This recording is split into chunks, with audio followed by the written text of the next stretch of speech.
ವಿಚ್ಛೇದನವಾದರೆ ಸಾಕು, ಮಾಜಿ ದಂಪತಿಗಳು ಒಬ್ಬರ ಮುಖ ಒಬ್ಬರು ಮತ್ತೆ ನೋಡುವುದಿಲ್ಲ.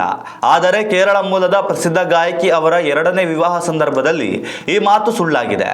ಅವರ ಮಾಜಿ ಪತಿ ಗಣೇಶ್ ವೆಂಕಟರಮಣಿ ಖುದ್ದು ತಮ್ಮ ಮಾಜಿ ಪತ್ನಿಯ ಮದುವೆಗೆ ಹಾಜರಾಗಿದ್ದು, ಮಾತ್ರವಲ್ಲದೆ ತಾವೇ ಕನ್ಯಾದಾನವನ್ನು ನೆರವೇರಿಸುವ ಮೂಲಕ ಸುದ್ದಿಯಾಗಿದ್ದಾರೆ.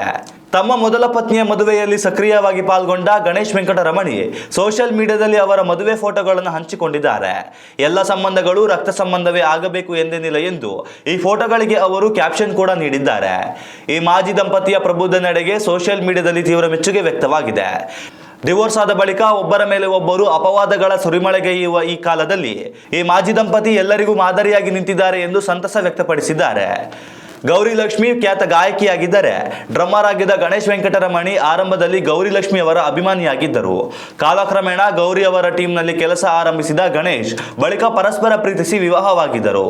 ಆದರೆ ಇಬ್ಬರ ನಡುವೆ ಹೊಂದಾಣಿಕೆ ಬಾರದ ಕಾರಣ ವಿಚ್ಛೇದನಕ್ಕೆ ಮೊರೆ ಹೋಗಿದ್ದರು. ಆದರೆ ವಿಚ್ಛೇದನದ ಬಳಿಕವೂ ತಮ್ಮ ಸ್ನೇಹ ಸಂಬಂಧ ಮುಂದುವರಿಸಿದ ಗಣೇಶ್ ತಮ್ಮ ಮೊದಲ ಪತ್ನಿಯ ಜೀವನದ ಹೊಸ ಅಧ್ಯಾಯಕ್ಕೂ ಸಾಕ್ಷಿಯಾಗಿರುವುದು ನಿಜಕ್ಕೂ ವಿಶೇಷ ಎನಿಸಿದೆ. ಉತ್ತಮ ಸಂಸ್ಕಾರಯುತ ಶಿಕ್ಷಣದೊಂದಿಗೆ VSS English medium CBSE school Udupi Muddur.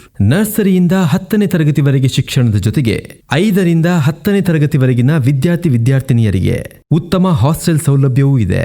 ನಿಮ್ಮ ಮಕ್ಕಳ ಪ್ರವೇಶಾತಿಗಾಗಿ ಈ ಸಂಖ್ಯೆಗೆ ಕರೆ ಮಾಡಿ.